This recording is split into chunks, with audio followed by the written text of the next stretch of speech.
Hello students, welcome you all in this video tutorial. आज हम particle in A one dimensional potential box को discuss करेंगे। ये topic engineering physics के quantum mechanics का topic है और इससे पहले आपको श्रोडिंजर की टाइम डिपेंडेंट और टाइम इंडिपेंडेंट वेव इक्वेशन के बारे में पता होना चाहिए। क्योंकि वन डायमेंशनल पोटेंशियल बॉक्स के अंदर अगर कोई आप पार्टिकल लेते हैं उसको सॉल्व करने के लिए you need Schrodinger time independent wave equation. So अगर आपको वो नहीं आता है अभी तक तो आप मेरा पहले का लेक्चर देख सकते हैं और अगर आपने ऑलरेडी उसको देख लिया है तो आप इस लेक्चर को स्टार्ट कर सकते हैं। तो आइए हम स्टार्ट करते हैं particle in A one dimensional potential box. Consider the motion of a particle of mass m and energy E limited to one dimensional potential box of width a. तो यहाँ पर हमारे पास एक बॉक्स है जिसकी विड्थ हमने a मानी है। तो आप यहाँ देख सकते हैं x इक्वल्स टू 0 से बॉक्स स्टार्ट हो रहा है और x इक्वल्स टू a तक इसकी विड्थ है। इस बॉक्स की जो वॉल्स हैं, दीवारें हैं, उनकी जो हाइट है वो इनफाइनाइट है और जो पार्टिकल आपने इसके अंदर ट्रैप किया है उसका आप सपोज आपने मास कितना माना है, m मास लिया है और इस पार्टिकल की एनर्जी कितनी है, E है। So this particle is free to move inside the box, क्योंकि बॉक्स के अंदर उसकी पोटेंशियल एनर्जी 0 है, बट ये पार्टिकल इस बॉक्स से बाहर नहीं आ सकता। क्यों? क्योंकि अगर जैसे ही ये पार्टिकल इस वॉल से टकराएगा तो यहाँ पर उसको इनफाइनाइट पोटेंशियल एनर्जी मिलेगी और इतनी एनर्जी पार्टिकल के पास नहीं है, इसलिए वो यहाँ से वापस से टकरा के लौट जाएगा और बार बार वो दोनों वॉल के बीच में टकराता रहेगा, लेकिन ये इससे बाहर नहीं आ सकता। तो इस पोटेंशियल बॉक्स को हम दो इक्वेशन से डिस्क्राइब कर सकते हैं। पहली है कि पोटेंशियल एनर्जी हमारी Vx इक्वल्स टू 0 है इनसाइड द बॉक्स जब x की वैल्यू कहाँ से कहाँ तक है, 0 से लेके a तक, और जैसे ही x की वैल्यू इक्वल्स टू 0 या लेस देन 0 होती है या x की वैल्यू इक्वल्स टू a और ग्रेटर देन a होती है तो पोटेंशियल एनर्जी जो है हमारी वो कितनी बन जाती है, इनफाइनाइट।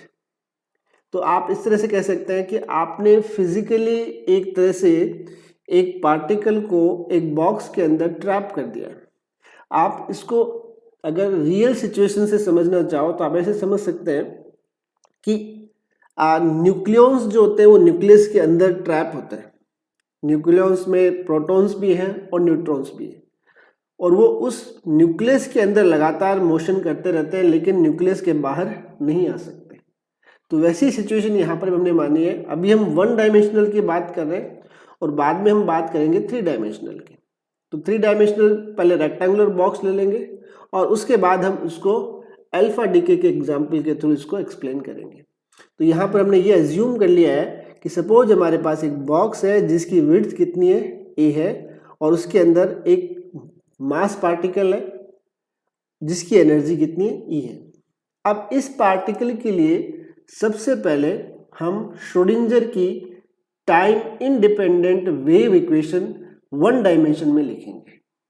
तो पार्टिकल बॉक्स के अंदर फ्रीली मूवमेंट कर सकता है, इसलिए इसकी potential energy inside the box कितनी हो जाएगी, 0 हो जाएगी। तो सबसे पहले हम क्या करते हैं, we are going to write the time independent Schrodinger wave equation describing the quantum mechanical motion of particle for the region 0 to a, और ये आपकी इक्वेशन है del square psi X upon del X square plus 8 pi square m by H square E psi x equals to 0। ये free particle के लिए equation है जो हम ऑलरेडी पहले से यूज कर चुके हैं। अब हम इस इक्वेशन को सॉल्व करेंगे इस 1D बॉक्स के लिए bye using the boundary conditions. तो सबसे पहले हम क्या करते हैं, इस इक्वेशन का फॉर्म चेंज करने के लिए यहाँ पे कोफिशिएंट अज्यूम कर लेते हैं, दैट इज द के स्क्वायर, और के स्क्वायर की वैल्यू मान लेते हैं यहाँ पर 8 pi square m upon H square E. अगर हम यहाँ पे के स्क्वायर की वैल्यू मान लेते हैं तो आपकी जो इक्वेशन, ये फर्स्ट वाली जो इक्वेशन है वो इक्वेशन कैसे चेंज हो जाएगी, D by square psi X upon D by X square plus K square psi x equals to 0। इस इक्वेशन को हम ले लेते हैं इक्वेशन नंबर 2। अब ये जो इक्वेशन है वो एक सेकेंड ऑर्डर की डिफरेंशियल इक्वेशन है और इस इक्वेशन का हमें एक सॉल्यूशन लिखना है। तो इस इक्वेशन का जो सॉल्यूशन है, देखो इसके अंदर CF और PI पार्ट होता है, तो यहाँ PI पार्ट तो होगा नहीं क्योंकि आपके इक्वल कितना लिखा हुआ है, 0 लिखा हुआ है। सो केवल यहाँ पे CF पार्ट होगा। अब ये सेकेंड ऑर्डर की जो डिफरेंशियल इक्वेशन है वो आपके इंजीनियरिंग मैथमेटिक्स के अंदर आपके पूरा एक चैप्टर आता है जिसके अंदर आपको CF और PI निकालना होता है। तो उसी को आप यूज करते हुए यहाँ पे सपोज हम इसका एक सॉल्यूशन मान लेते हैं। So we can write let the general solution, इस इक्वेशन का हम एक जनरल सॉल्यूशन लिख लेते हैं सबसे पहले। तो जनरल सॉल्यूशन हम इसका क्या मान लेते हैं, psi x equals to A sine k x plus B cos k x, और इसको दे देते हैं इक्वेशन नंबर 3। तो हमने इक्वेशन नंबर 2 का एक जनरल सॉल्यूशन ले लिया है, psi x equals to A sine k x plus B cos k x. अब यहाँ पर ए और जो बी है वो आपके क्या है, कॉन्स्टेंट्स है, they are basically the constants. So by using the boundary condition we will determine the value of A and B. अब यहाँ पे बाउंड्री कंडीशन क्या होंगी, तो आप एक बार डायग्राम को वापस चेक करें। तो यहाँ पे देखिए आप, जब x की वैल्यू 0 है, जब इस पोटेंशियल बॉक्स के अंदर x की वैल्यू 0 है तो यहाँ पे पोटेंशियल एनर्जी इनफाइनाइट हो जाती है, और पोटेंशियल एनर्जी इनफाइनाइट होने का मतलब यहाँ पार्टिकल नहीं रह सकता। तो पार्टिकल से एसोसिएटेड जो वेव फंक्शन जो साई है, जो कि उस पार्टिकल की प्रोबेबिलिटी को बताता है, तो यहाँ पर जब आप कहते हैं कि पार्टिकल रह ही नहीं सकता तो प्रोबेबिलिटी कितनी हो गई, 0। दैट मीन्स कि जो एसोसिएटेड वेव फंक्शन जो साई है वो भी क्या होना चाहिए, 0। So at the boundary that means जब x की वैल्यू 0 तो वेव फंक्शन साई की वैल्यू 0 होनी चाहिए। इसी तरह जब x की वैल्यू a है तब वेव फंक्शन साई की वैल्यू कितनी होनी चाहिए, 0। तो ये हो गई आपकी बाउंड्री कंडीशन। तो ये बाउंड्री कंडीशन हम यहाँ पे कांस्टेंट a और b की वैल्यू को डिटरमाइन करने के लिए यूज करते हैं। तो सबसे पहले हम यहाँ पे लिख लेते हैं कि what is the boundary condition. So boundary condition हमारी क्या है, सो बाउंड्री कंडीशन, आप बाउंड्री कंडीशन लिख सकते हैं पहले कि when x equals to 0 psi x should be 0। क्यों 0 होना चाहिए, क्योंकि वहां पे पोटेंशियल एनर्जी इनफाइनाइट है, तो वहां पे प्रोबेबिलिटी भी क्या होनी चाहिए, 0। अगर आप ये बाउंड्री कंडीशन आप अपने वेव फंक्शन में लगा लेते हैं तो हमारा वेव फंक्शन क्या था कि psi x equals to A sine k x plus B cos k x. तब यहाँ पे बाउंड्री कंडीशन क्या है आपकी, x इक्वल्स टू 0 पे साई एक्स भी 0 होना चाहिए। तो अगर मैं ये कंडीशन यहाँ लगाता हूँ तो ये कितना आ जाएगा, साई एक्स की वैल्यू 0, ए साइन 0 प्लस बी कॉस 0। अब साइन 0 की वैल्यू तो 0 होती है, तो 0 0, लेकिन कॉस 0 की वैल्यू कितनी होती है, 1। तो यहाँ से आपके पास वैल्यू कितनी आ गई, b इक्वल्स टू 0। ये वैल्यू हम हमारे वेव फंक्शन में अगर रख देते हैं तो ये जो पार्ट है इसका, ये पार्ट कितना हो जाएगा इसका, 0। सो वेव फंक्शन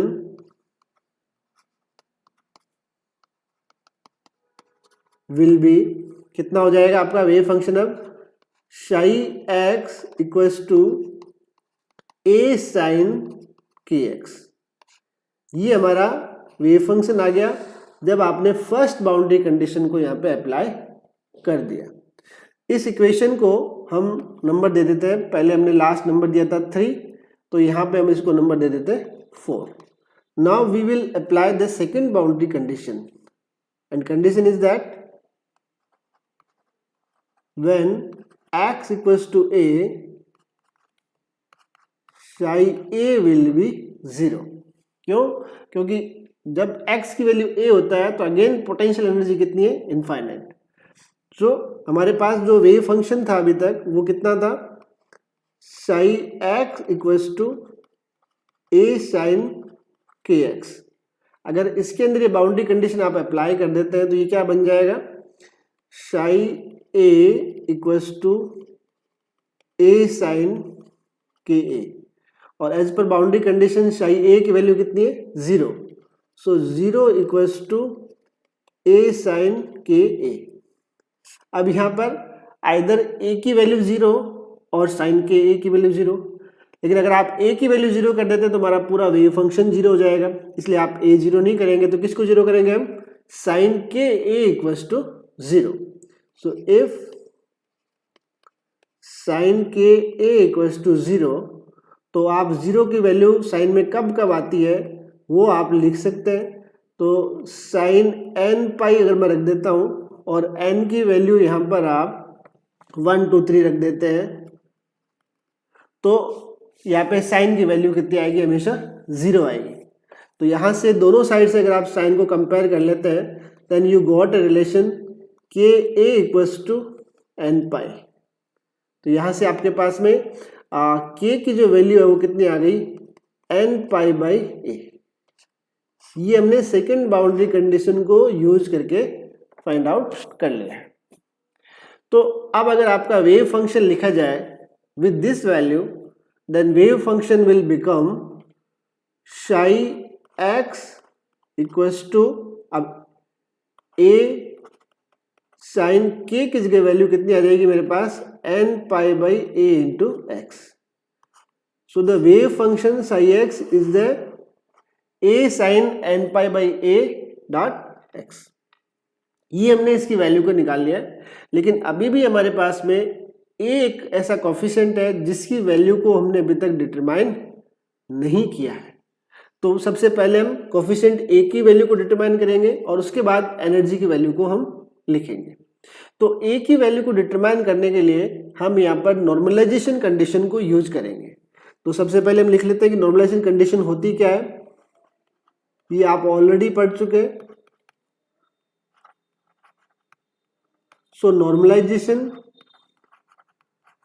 कंडीशन, और नॉर्मलाइजेशन कंडीशन क्या कहती है? अगर आपका वेव फंक्शन psi है तो वेव फंक्शन psi का अगर हम स्क्वायर कर दें तो इसकी जो वैल्यू है विद इन द लिमिट्स, तो हमारी लिमिट्स कितनी यहाँ पे? 0 से लेके a तक, क्योंकि वेव फंक्शन psi का स्क्वायर उस पार्टिकल की प्रोबेबिलिटी को बताता है. और आप अब इसको इंटीग्रेट कर रहे हैं 0 से a, इसका मतलब पार्टिकल जब बॉक्स के अंदर एग्जिस्ट करता है तो इस इंटीग्रेशन की वैल्यू कितनी आनी चाहिए? 1. तो हम इसकी वैल्यू रख देते हैं यहाँ पे 1. अब आपने जो वेव फंक्शन की जो वैल्यू जो अभी निकाली है वो थी psi x equals to a sin n pi by a dot x. ये वैल्यू इस इंटीग्रेशन के अंदर हम सब्स्टिट्यूट कर देते हैं. तो जब ये वैल्यू इसमें सब्स्टिट्यूट करेंगे तो ये बन जाएगा 0 से a और psi x के स्क्वायर करना, ये बन जाएगा a square sine square n pi by a x equals, और dx साथ में और ध्यान रखें, dx इक्वल्स टू 1. अब आपके पास में एक फॉर्मूला होता है, उस फॉर्मूले को हम यहाँ पे यूज करने वाले हैं. Cosine 2 theta equals to 1 minus 2 sine square theta.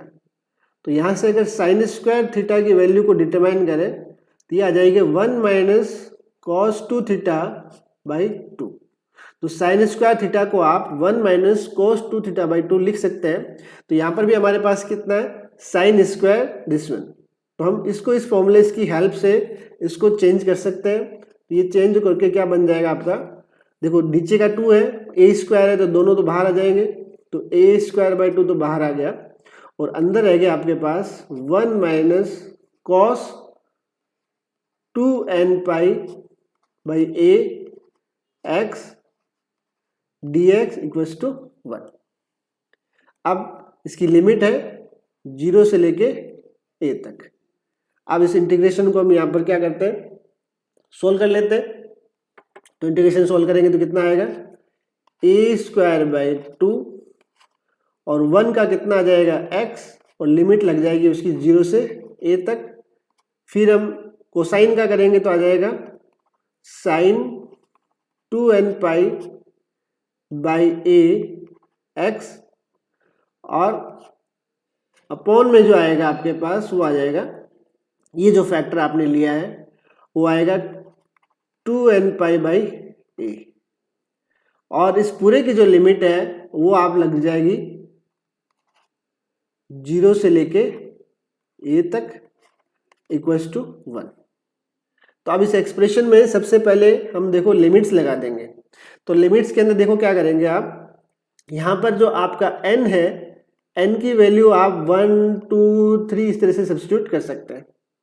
अब सपोज मैंने n की वैल्यू को 1 रखा तो ये कितना बन जाएगा 2π/a। तो जब पहली वैल्यू में यहाँ पे a रखूंगा तो a से a कैंसिल आउट हो जाएगा और फंक्शन कितना रह जाएगा, केवल sin 2π, और sin 2π की वैल्यू कितनी होती है 0। और जब सेकेंड लिमिट x की 0 रखूंगा तो ऑटोमेटिकली पूरा ही 0 हो जाएगा।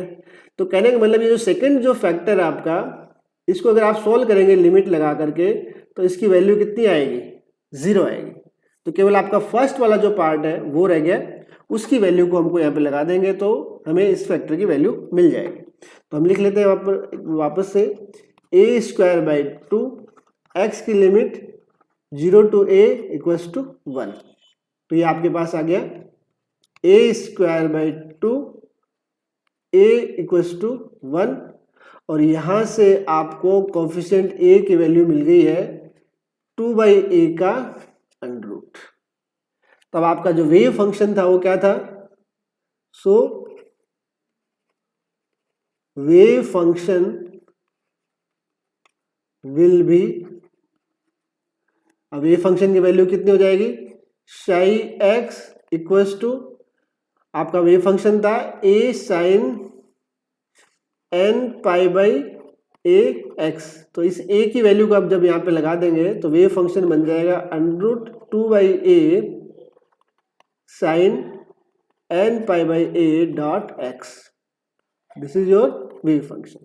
तो यहाँ पर n की जो वैल्यूज हो सकती है वो कितनी हो सकती है, 1 2 3 लाइक दैट। तो अगर n की वैल्यूज आप रखते हैं तो आप साई के साथ में इस तरह से सबस्क्रिप्ट लगा सकते हैं। तो हमारे पास वेव फंक्शन साई कितना आ गया, psi nx equals to under root 2/a sin n π/a x। इसको हम ग्राफिकली प्लॉट करते हैं तो देखते हैं कि हमारा ग्राफ का प्लॉट कैसा आता है।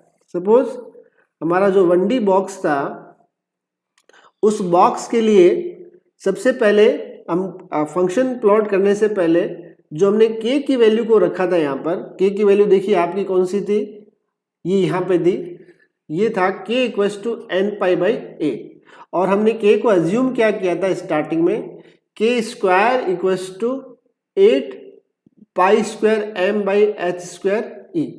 ये वैल्यू को हम एक बार के लिए यूज करते हैं यहाँ पर। तो ये वैल्यू मैं यहाँ लिख देता हूँ एक बार, k² इक्वल्स टू 8π² m/h²e। तो यहाँ पर आपके पास k² की वैल्यू आ गई, और दूसरा आपने k की वैल्यू कितनी निकाली थी अभी, k equals to n π/a। तो अगर ये n π/a वैल्यू इसके अंदर हम सब्स्टिट्यूट कर देते हैं तो हमारा फॉर्मूला क्या बन जाएगा, n² π²/a² equals to 8π² m/h²e। अब π² से π² कैंसिल हो गया, तो हमारे पास एनर्जी E के लिए जो फॉर्मूला आ गया वो कितना आ गया, E equals to n²h² upon 8ma²। तो यहाँ पर देखो n जो है वो हमारा क्या है, इंटीजर है, तो इसकी जो वैल्यू हो सकती है वो कितनी हो सकती है, n इक्वल्स टू 1, 2 और 3 like that.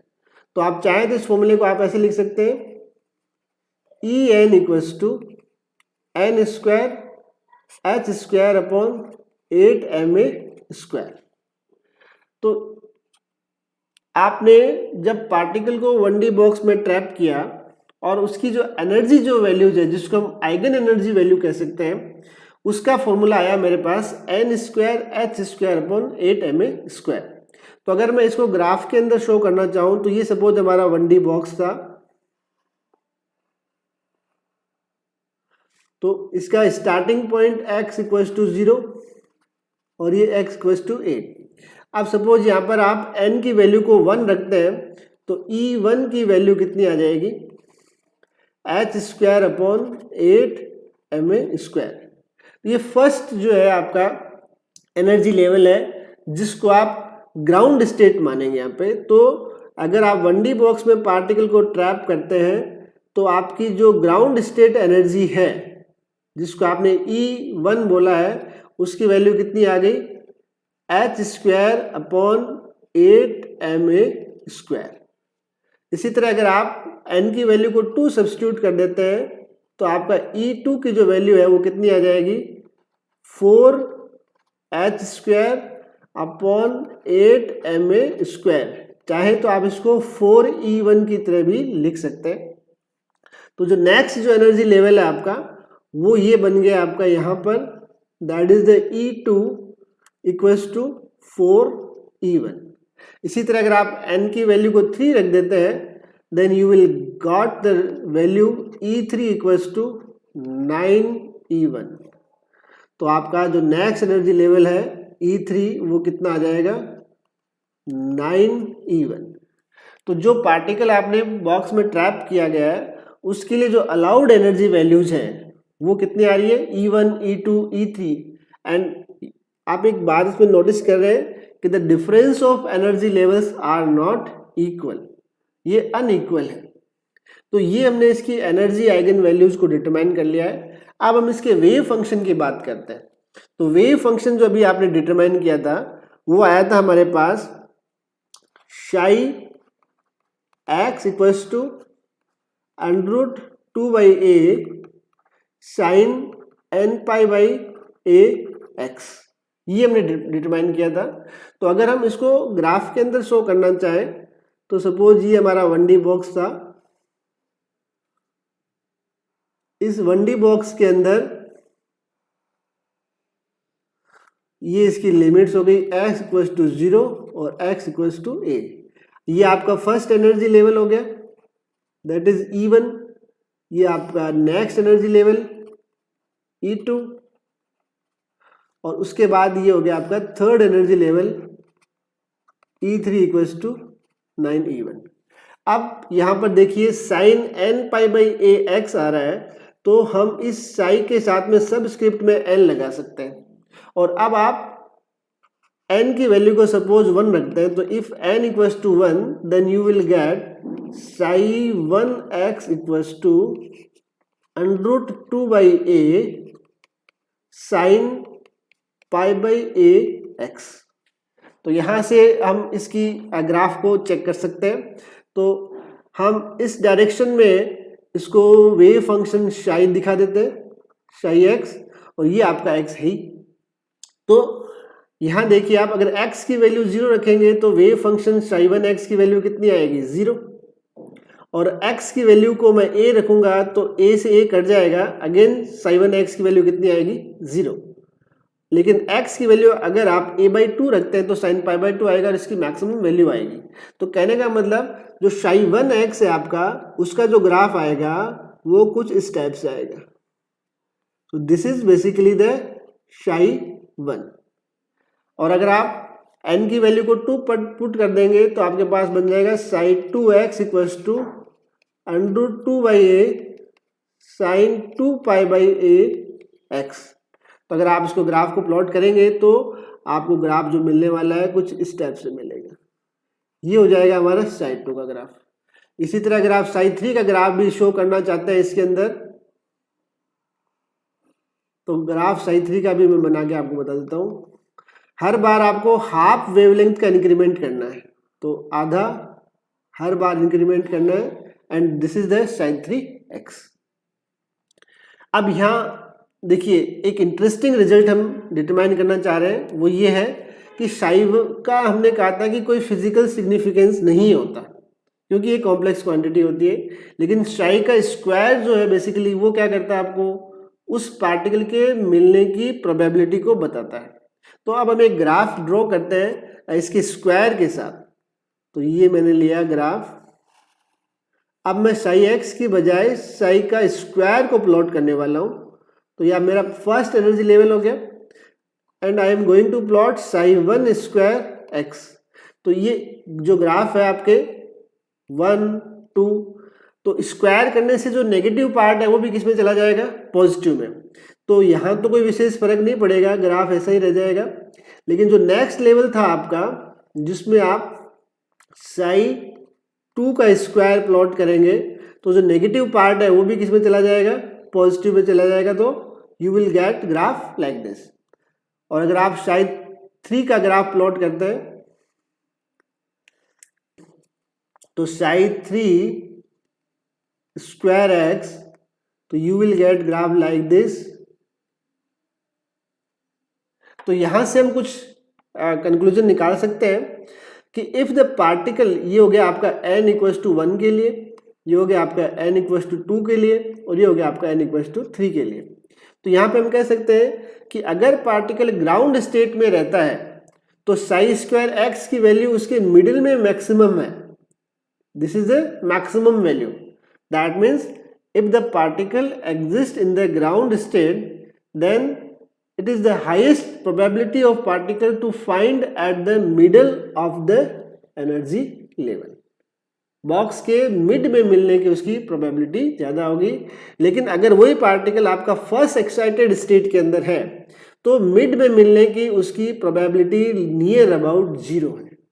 So by this way you can predict the probability of the particle inside the one dimensional potential box.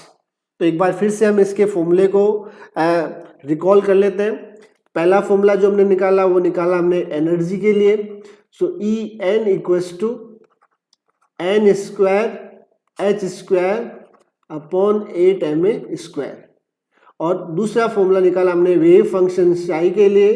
तो psi n x equals to 2/a under root sine n pi by a x। तो अगर कोई particle किसी 1D box में trap है तो energy levels are quantized and the energy is given by n square h square upon 8ma square, and the wave function is given by under root 2/a sine n pi by a x। So thank you for watching this video.